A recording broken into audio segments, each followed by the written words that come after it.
Sonton dulur-dulur, selamat sore. Semoga hari ini menjadi berkah buat kita semua dan apapun yang kita lakukan. Semoga diberikan kemudahan oleh Tuhan Yang Maha Esa. Jadi tidak perlu panjang lebar lagi ya dulur-dulur. Pada pertemuan sore kali ini adalah upload video Bima Hanif yang kedua. Bima Hanif ingin membahas mengenai permasalahan yang terjadi tadi malam ya dulur-dulur.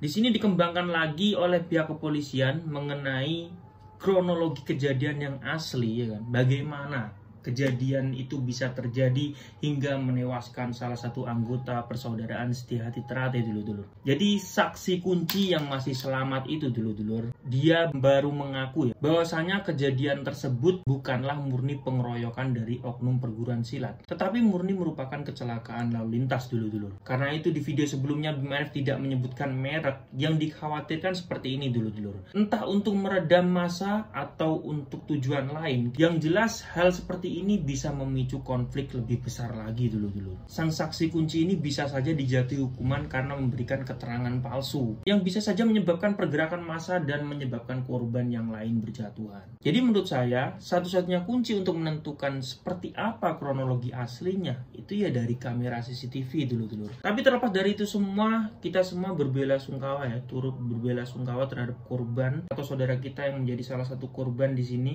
Seperti apapun kejadiannya dan apapun alasannya, tidak ada yang lebih berharga dibandingkan nyawa seseorang dulu-dulu. Semoga pelaku segera ditemukan dan permasalahan ini segera bisa diselesaikan.